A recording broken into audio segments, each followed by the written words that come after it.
Quarter 2, Aralin 2. Mga akda sa panahon ng pananakop ng Estados Unidos. Mga dulang makabayan. Mga rehiyonal na akdang pampanitikan. Mga layunin. Natutukoy ang mahalagang elemento, tauhan, tagpuan, banghay at tunggalian at detalye sa tuluyan. Naipaliliwanag ang banghay gaya ng pagkakasunod-sunod ng pangyayari, pagyuyugto ng mga pangyayari o foreshadowing, at pagbabalik-tanaw sa mga pangyayari, mensahe, pahiwatig at kaisipan sa binasang tuluyan, at tekstong impormasyonal. Nauunawaan ng tekstong persuasive gamit ang mga kasanayang pang-akademiko gaya ng pagtukoy sa paksa, layon at ideya. Nasusuri ang mga tekstong biswal batay sa mga elemento at naipaliliwanag ang mga elemento ng tekstong biswal. Bago tayo tumungo sa ating aralin ay magbalik-aral muna tayo. Pagkilala. Makikita sa susunod na slide ang dalawang sasakyang dagat. Isa ay ang Reina Cristina na pag-aari ng Espanya at isa ang Olympia na pag-aari ng Amerika. Panuto. Piliin ang mga salita sa kahon at isulat sa tapat ng Reina Cristina kung may kaugnayan ito sa pananakop at impluwensya ng mga Kastila. At sa tapat naman ng Olympia kung may kaugnayan ito sa pananakop at impluwensya ng Amerika.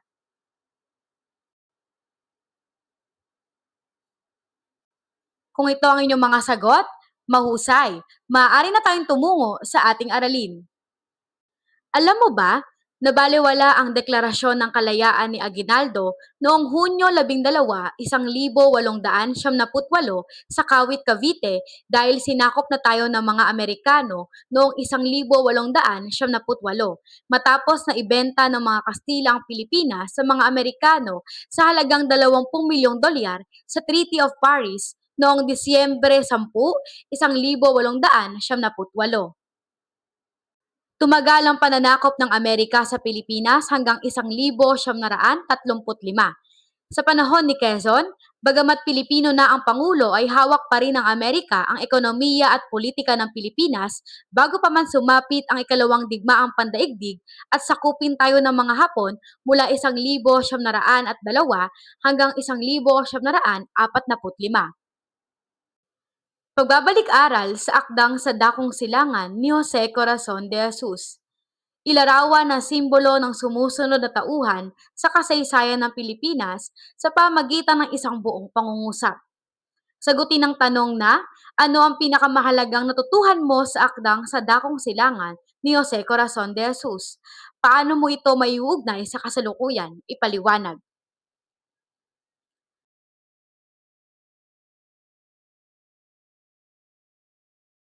Narito ang sagot sa tanong na ano ang pinakamahalagang natutuhan mo sa akdang sa Dakong Silangan ni Jose Corazon de Jesus? Paano mo ito maiuugnay sa kasalukuyan? Ang pinakamahalagang natutuhan ko sa akdang sa Dakong Silangan ay ang kahalagahan ng tunay na kalayaan na hindi lamang nakabatay sa pangalan kundi sa pagkakaroon ng sariling pamahalaan, ekonomiya at kultura na hindi kontrolado ng dayuhan. May ugnay ito sa kasalukuyan sapagkat hanggang ngayon ay nararamdaman pa rin natin ang impluwensya ng makapangyarihang bansa sa ating politika, ekonomiya at kultura. Dapat tayong maging mapanuri at makabayan upang mapanatili at mapagtibay ang ating kasarinlan bilang mga Pilipino. Pagsusuri ng tekstong biswal. Suriin ang larawan at ipaliwanag ang mensahe sa sariling pangungusap. Tanong, paano nagkakatulad ang pananakop ng Amerika sa Pilipinas at sa Cuba batay sa larawan? Ipaliwanag. Narito ang halimbawang sagot. Pagkakatulad ng pananakop ng Amerika sa Pilipinas at Cuba. Una, parehong pinalabas na pagliligtas ngunit sila rin ang pumalit na mananakop. Ikalawa, ipinakita ang Amerika bilang makapangyarihang tagapagtanggol at ang mamamayan bilang mahina. Ikatlo, nagkunwaring makatao ngunit tunay na layunin ay imperialismo at kontrol. Alam mo ba, ang dulang makabayan ay mga pang-entabladong pagkatanghal na tumatalakay sa pagmamahal sa bayan. Ilan sa mga halimbawa nito sa panahon ng pananakop ng mga Amerikano ay ang walang sugat ni Severino Reyes, na kinilala bilang ama ng dulang Tagalog, Tanikalang Ginto ni Juan Abad, Hindi Ako Patay ni Juan Cruz Matapang at marami pang iba. May tuturing na regional na dula ang kahapon, ngayon at bukas ni Aurelio V. Tolentino na may pamagat na Napon, Ngeni at Bukas sa Kapampangan. Ang mga regional na dula na nasusulat sa mga regional na wika sa Pilipinas ay kapantay rin ng mga dulang nasusulat sa Tagalog. Elena naman ang pamagat ng dulang Cebuano ni Vicente Soto noong 1902. Ang ayat iti ili ken daduma pay a drama, Pag-ibig sa bayan at iba pang drama ni Jose Garvida Flores ay halimbawa ng dulang Ilocano. Paglinang sa kahalagahan sa pagkatuto sa aralin. Ang mga dulang regional sa iba't ibang lugar sa Pilipinas ay may ambag ding malaki sa pag-unlad ng dula o teatro sa bansa sa panahon ng pananakop ng mga Kastila at Amerikano hanggang sa kasalukuyan. Gabay na tanong: ano-ano ang mga paksa ng Pilipinong dula na nasulat sa panahon ng pananakop ng mga Amerikano? Ikalawa, paano mailalarawan ang tauhan, tagpuan, banghay at tunggalian sa dulang kahapon, ngayon at bukas ni Aurelio Tolentino? Ipaliwanag. Ikatlo, ano ang gamit at kahalagahan ng panitikan sa panahon ng pananakop ng Estados Unidos? Barko ng mga salita.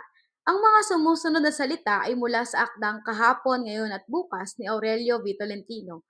Piliin lamang sa barko ng mga salita ang pinakamalapit na kahulugan ng mga ito. Kung ito ang inyong mga kasagutan, mahusay. Paglinang at pagpapalalim. Si Aurelio Tolentino bilang makabayang manunulat sa panahon ng pananakop ng Amerika. Ang manunulat na si Aurelio V. Tolentino ay isinilang sa Santo Cristo, Guagua, Pampanga noong 13 ng Oktubre 1867. Minana niya ang kanyang pagiging manunulat sa kanyang amang si Leonardo Tolentino na isang mandudula at direktor ng mga komedya. Nagtapos siya ng lisensyado en letras sa Kolehiyo de San Juan de Letran at nakapag-aral din sa Universidad ng Santo Tomas. Bagamat isa siyang Kapampangan, nagsulat din siya ng mga makabayang akda gamit ang Tagalog at Espanyol. Personal niyang naging kakilala si Andres Bonifacio at maraming ulit siyang nabilanggo dahil sa kanyang pakikisangkot sa himagsikan noong 1876 at sa kanyang pagsusulat sa mga pahayagang La Independencia noong 1878 at La Patria noong 1879.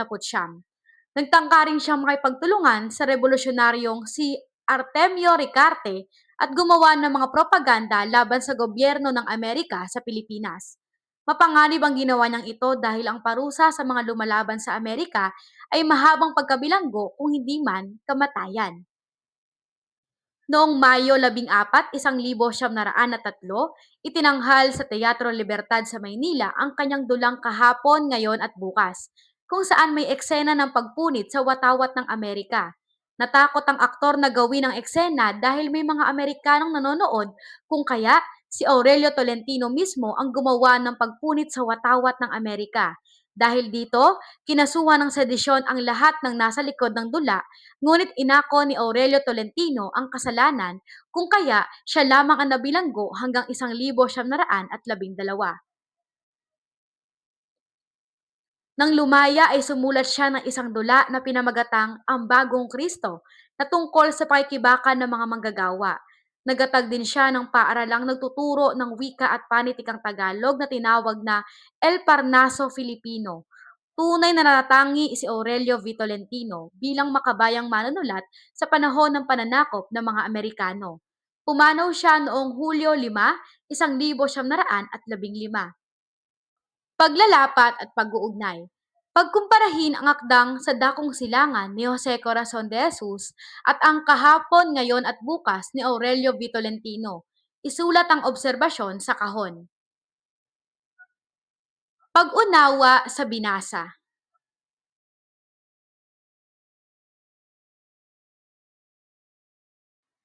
Kahapon, Ngayon at Bukas ni Aurelio V. Tolentino.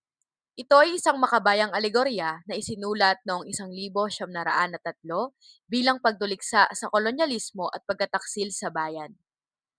Sa dulang ito, bawat tauhan ay may simbolikong kahulugan. Si Inang Bayan ang sagisag ng Pilipinas, si Tagailog ang revolusyonaryo at kumakatawan sa Katagalugan, Sina Dilat na Bulag at Matanglawin ay kumakatawan sa Espanya at Kastila, samantalang si Malay natin naman ay Amerikano. Mayroon ding mga traidor tulad nina Asal Hayop at Dahong Palay, at ang mga mamamayan na sina Masunurin at Walang Tutol. Sa unang bahagi, ipinakita ang mga Pilipinong nagdiriwang habang si Inang Bayan ay nagluluksa para sa kanyang bayan. Nananawagan si Tagailog ng pagkilos at paglaban, ngunit lumitaw ang pagkataksil ni Asal Hayop na ipinagbili ang bayan kapalit ng salapi. Dito makikita ang malaking pagkakaiba ng mga makabayan at mga traidor. Sa ikalawang bahagi, dumating ang mga mananakop tulad ng mga Espanyol at Kastila. Binigyan din nila ng mga pangakong kalayaan ngunit pawang kasinungalingan. Samantala, si Tagailog ay pinakulong at pinahirapan bilang kaparusahan sa kanyang paglaban. Itinatampok dito ang panlilinlang ng mga dayuhan at ang pang-aabuso sa mga Pilipino. Sa ikatlong bahagi, nakatakas si Tagailog at muling lumaban. Napatay nila ang Haring Bata at pansamantalang nagtagumpay ang bayan. Ngunit dumating ang panibagong mananakop, ang mga Amerikano, na nagpakita ng paulit-ulit na siklo ng kolonyalismo, at ang laban para sa kalayaan ay hindi natatapos. Ang pangunahing tema ng dula ay ang pagmamahal at katapatan sa inang bayan. Ipinapakita ang panganib ng pagkataksil at ang kahalagahan ng pagkakaisa upang makamit ang kalayaan. Tinuturo rin nito na ang laban para sa kalayaan ay walang hangganan, mula kahapon hanggang ngayon at bukas. Sa huli, ilang mahalagang aral ang ating maupulot. Una, ang kalayaan ay hindi ibinibigay kundi ipinaglalaban. Ikalawa, ang pagkataksil ay walang puwang sa tunay na makabayang bayan. Ikatlo, ang kabataan at revolusyonaryo ang pag-asa ng inang bayan. At ang panghuli, ang laban para sa dangal at kalayaan ay nagpapatuloy mula noon hanggang sa kasalukuyan. Proseso ng pag-unawa. Isulat sapat lang ang tinutukoy sa bawat bilang. At kung ito ang inyong mga sagot, mahusay. Makabuluhang tanong. Una, sa bahagi ng dula na iyong binasa, bakit kaya ang mga Tsino ang pinalitaw na kalaban sa halip na ang mga Amerikano? Ikalawa, papaano naging asal hayop si asal hayop sa dula? Ipaliwanag. Narito ang mga halimbawang kasagutan.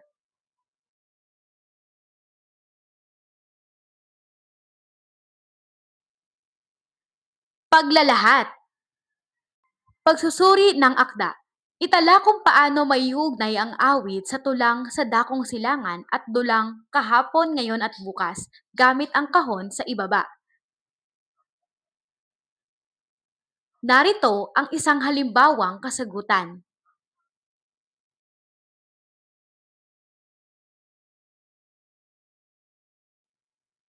Pagtataya at paglalagom. Pagsusuri sa foreshadowing ng akda. Sa akdang Ibong Adarna, ang foreshadowing ay ang panaginip ni Haring Fernando na nagkatotoo ng pagtaksila ni na Don Pedro at Don Diego si Don Juan at inihulog sa balon. Ang foreshadowing bilang literary device ay nagsisilbing babala sa mambabasa sa posibleng maganap sa akda. Subalit ang foreshadowing sa isang makabuluhang akda tulad ng kahapon, ngayon at bukas ay maaari ring gamitin sa pag-usuri sa kinabukasan ng bansa. Taong 1903 pa, nasulat ang akda at bahagi lamang ang nabasa mo, ngunit sa kasalukuyan, maaaring makita ang kalagayan ng Pilipinas gamit ang kaalaman sa kasaysayan at ang pag-usuri sa mga isyong panlipunan. Gamit ang perspektiba ng kasalukuyan, ipaliwanag kung paano naging foreshadowing ng kalagayan sa kasalukuyan ang sumusunod. Una, si Asal Hayop at ang pakikipagsabwatan niya kay Haring Bata. Ikalawa, si Haring Bata sa perspektiba ng kasalukuyan. Ikatlo, ang panawagan ni Inang Bayan sa kanyang mga kababayan. At ikaapat, pahayag ni Asal Hayop na mabuti ang may salaping alipin kaysa mahirap na laya. Narito ang mga halimbawang kasagutan. Ang kritikal na mga pagsusuri sa mga nagaganap sa lipunan ang batayan ng ating ngayon. Gamit ang slogan ng DepEd na bansang makabata, makabatang bansa, ipaliwanag sa pamamagitan ng organisadong mga pangungusap na hindi bababa sa 8 kung ano ang magiging kalagayan ng Pilipinas sa kinabukasan. Maraming salamat sa inyong pakikibahagi.